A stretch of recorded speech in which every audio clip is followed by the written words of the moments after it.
Iya, baik, terima kasih Ayah, dan kita di studio sudah kedatangan narasumber kita Bang Effendi Syahputra, pengamat sepak bola juga. Selamat pagi Bang Effendi. Pagi Satria. Iya, alhamdulillah ya, kita hari ini merayakan sebuah hari yang bersejarah nih Bang ya. Iya, betul. Di mana setelah 32 tahun akhirnya timnas kita ini berhasil menjadi juara. Ya, nah, ini tanggapan Anda seperti apa nih Bang?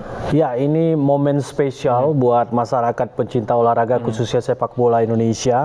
Kita menunggu 32 tahun, bahkan acara arak-arakan ini mungkin yang pertama dalam sejarah sepak bola Indonesia, timnas diarak sedemikian rupa dengan kemeriahan sebagai juara ya. Mungkin 2021 kemarin sudah ketika mereka menjadi juara di AFF U22.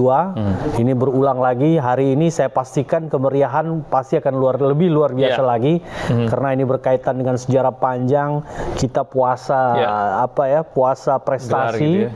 Hari ini pecah 32 tahun, akhirnya emas kembali ke pangkuan Ibu Pertiwi setelah tahun 91 kita lakukan di Manila. Ini momen spesial tentunya untuk sepak bola Indonesia ke depannya, dan mudah-mudahan ini menjadi langkah awal kita untuk berkembang dan sepak bola Indonesia lebih maju lagi ke depannya. Ya, Bang Effendi, jika Anda melihat perjalanan kita puasa selama 32 tahun, kenapa bisa selama itu sih?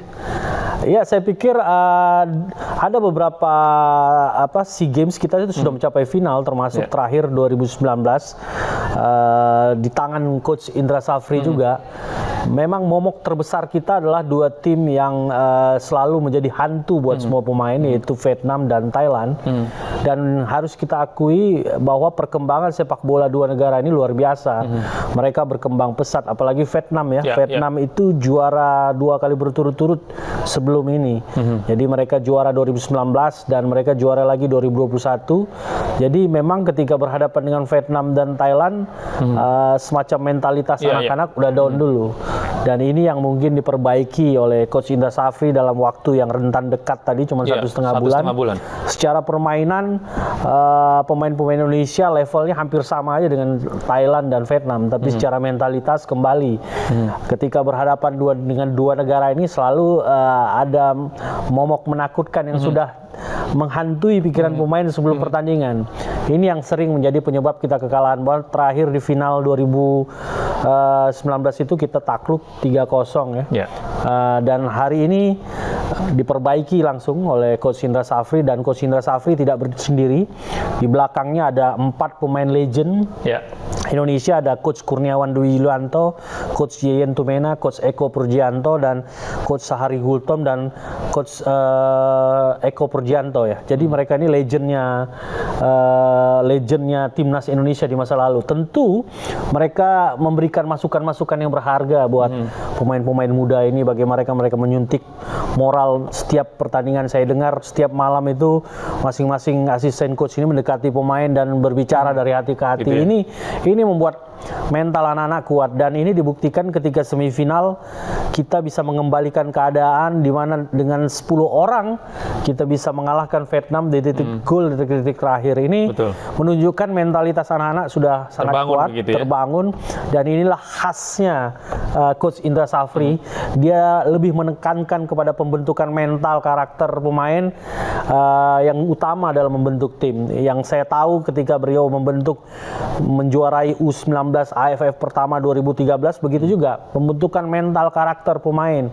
Banyak hal, mereka biasa beribadah bersama-sama, merayakan gol dengan sujud syukur. Ini hal-hal yang membangun mental dan karakter. Ini yang menguatkan sebenarnya, sehingga kita siap betul ketika menghadapi tim-tim seperti Vietnam dan Thailand. Betul, kita lihat dari pertandingan di final ini dibuktikan ya bagaimana Indonesia akhirnya meraih poin awal 2-2 begitu ya, dan ketika di skor 2-2 itu seharusnya orang berpikir mentalitas Indonesia akan jatuh karena yang namanya di comeback ya, dari 2-0 2-1 jadi 2-2 biasa. Mentalitas tim yang dikejar itu akan runtuh dan down, dan banyak yang memprediksi ketika babak perpanjangan waktu hanya menunggu waktu Indonesia dihabiskan oleh Thailand.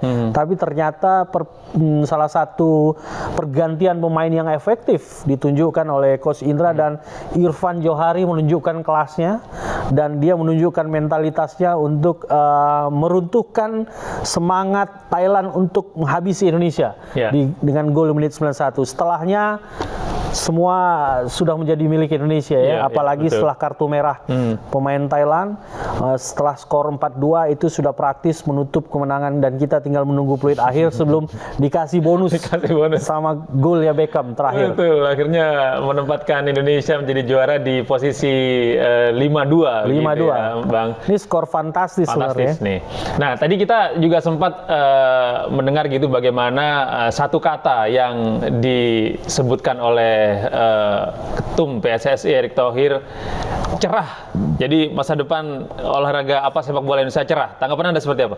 Benar, saya sependapat dengan Ketua Umum. Inilah generasi emas sepak bola Indonesia. Jadi kalau ada orang tanya, inilah generasi emas kita.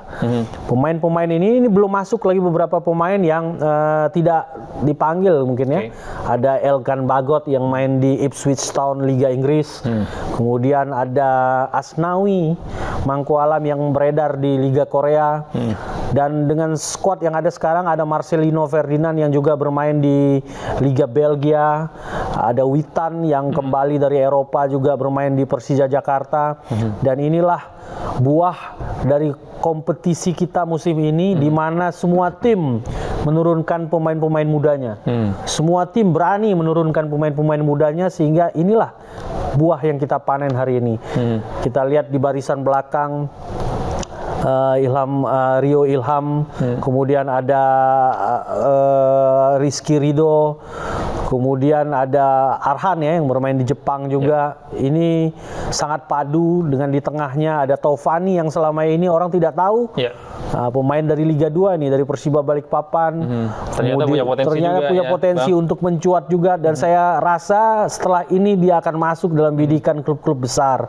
Kemudian di sayap ada Fajar Fatur Rahman ya, pemain Borneo yang memang sering menelurkan pemain-pemain mudanya. Kemudian striker muda yang lagi hot-hotnya nih, Ramadan Sananta. Ini juga saya pikir sudah layak untuk main di Eropa atau main di luar Indonesia ya.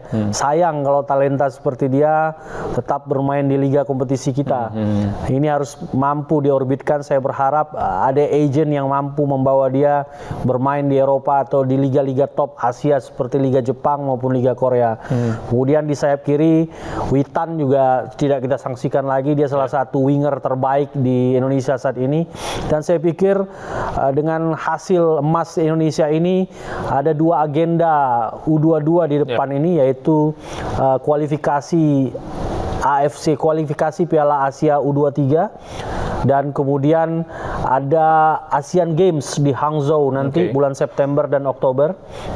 Dan ini agendanya berdekatan, dan setelah ini tongkat estafet kepelatihan akan diberikan kepada Sintayong untuk saya pikir inilah kerangka utama dari tim yang akan bertarung di dua event itu. Jadi nanti ada kualifikasi Piala Asia U23 yang akan main di September. Dan waktunya cuma dekat, hitungan 1 minggu kemudian sudah tampil lagi di Asian Games Hangzhou. Jadi dua-dua timnya itu under 22. Nah, ini artinya berkelanjutan begitu perjuangan teman-teman ini. Semoga saja ini spirit yang masih menggelora nih saat ini ya bisa terbawa ya. Benar. Begitu, Bang. Dan nanti 2024 awal itu ditutup dengan Piala Asia nanti. Piala Asia dan saya pikir juga kerangkanya nggak berbeda jauh dengan kerangka tim yang ada sekarang. Saya pikir Coach Sintayong akan sangat tertarik menggunakan pemain-pemain muda-muda ini dan mengkombinasikan dengan beberapa pemain senior yang dia tahu betul karakteristiknya yang beredar di liga lokal maupun di liga-liga luar. Iya, kalau Anda tadi berbicara bagaimana sebenarnya kualitas pemain antara Indonesia dengan Thailand maupun Vietnam ini merata begitu kan. Ini pada akhirnya mentalitas ini menjadi sesuatu yang sangat penting begitu untuk membuilding sebuah tim begitu ya. Nah, ini sebenarnya cara-cara seperti apa yang paling efektif begitu untuk memberikan kekuatan mental kepada tim kita? Ya, kalau di dalam klub itu biasa kebersamaan itu dimulai dengan hal-hal yang kecil ya. Misalnya kalau Coach Indra Safri, saya tahu betul rutinitasnya adalah sholat subuh bersama itu. Jadi subuh itu udah dibangunin sama beliau. Jadi subuh bareng, kembali dari subuh mereka akan melakukan exercise kecil dan kemudian sarapan.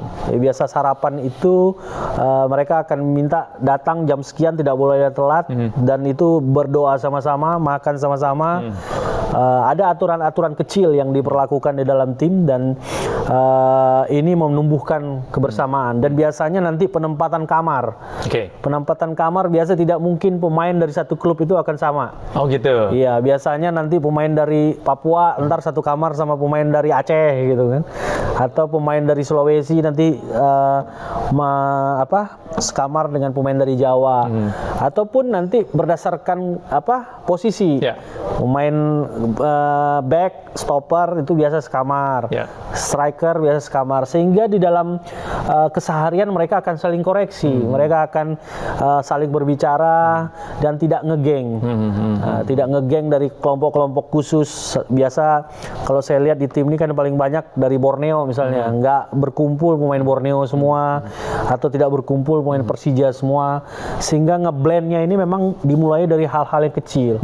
Kemudian mereka ada aturan juga siang, ada briefing untuk menyamakan persepsi. Mereka biasa akan nonton analis pertandingan dan kemudian dari sana biasa pelatih akan membuat diskusi.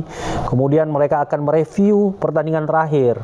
Nanti yang disuruh cari di mana salahnya itu biasa satu tim itu untuk saling mengkoreksi temannya sendiri. Ini menumbuhkan mental, semangat, kebersamaan, dan biasanya Coach Indra Safri juga suka bawa ini nih. Tokoh agama, ustadz atau apapun untuk memberikan siraman rohani. Dia sangat jago untuk mengolah motivasi anak-anak nih.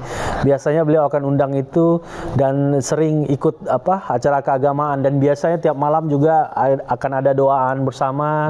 Sehari sebelum pertandingan mereka juga akan doa bersama, dan inilah semangat-semangat karakteristik yang dibangun Coach Indra yang merupakan kearifan lokal kita gitu. Betul. Nah, kalau Anda melihat pertandingan kemarin itu strategi komunikasi dan semangat kebersamaan ini apakah sudah sangat terlihat gitu di pertandingan kemarin yang terutama di final? Saya rasa kalau Coach Indra Safri yang pegang tim itu akan selalu terlihat. Gitu ya? Anda lihat setiap mencetak gol mereka pasti sujud syukur semua, dan ini menjadi hal yang viral selama SEA Games Kamboja ya. Publik melihat karakter yang dibangun oleh timnas Indonesia ini kuat banget gitu. Jadi seperti kemarin ketika lagi rusuh tiba-tiba pemain Thailand datang ke bench Indonesia, terlihat sekali bagaimana mereka berkumpul bersama, saling menjaga satu sama lain.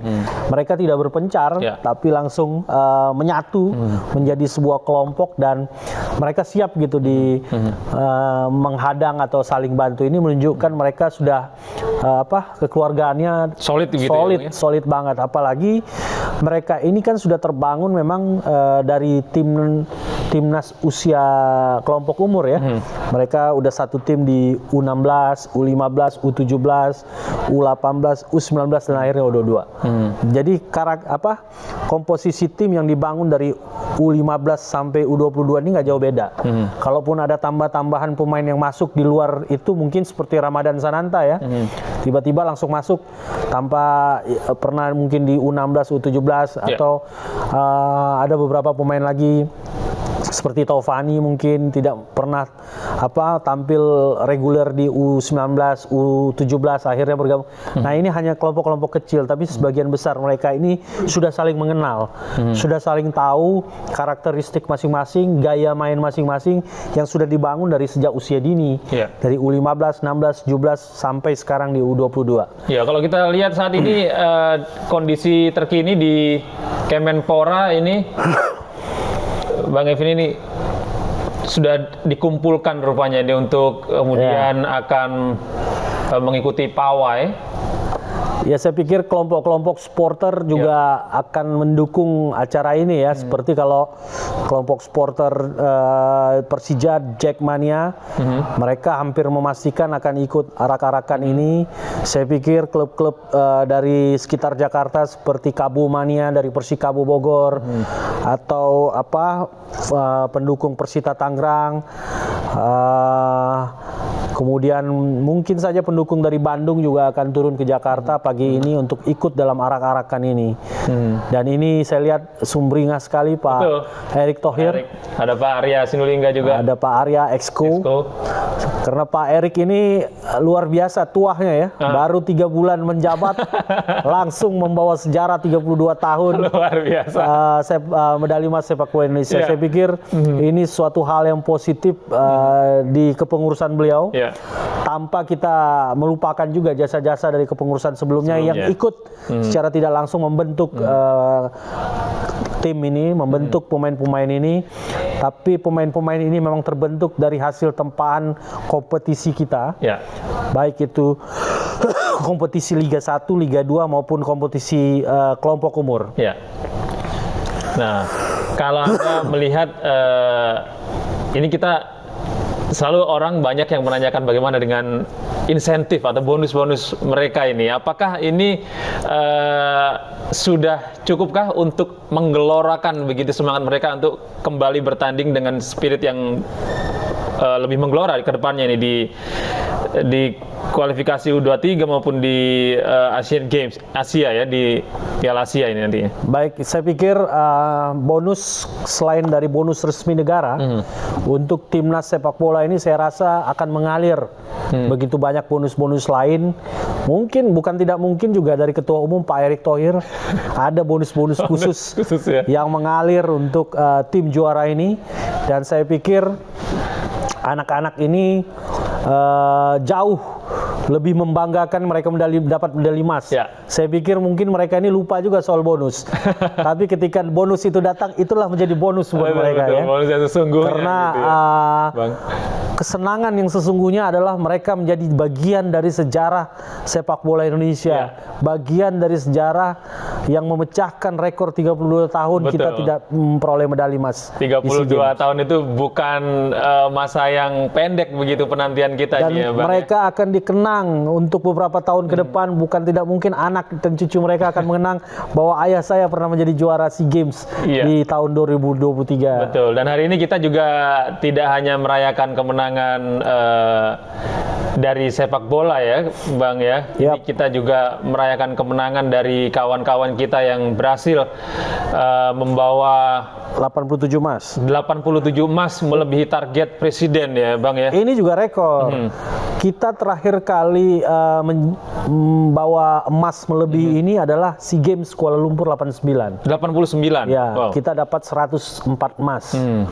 Melebihi target itu. Melebihi target. Setelahnya kita nggak pernah sebanyak ini, dan rekor terbanyak sekarang nih 87 emas. 87 emas dari Ketika kita ini ya SEA Games-nya di luar Indonesia. ya.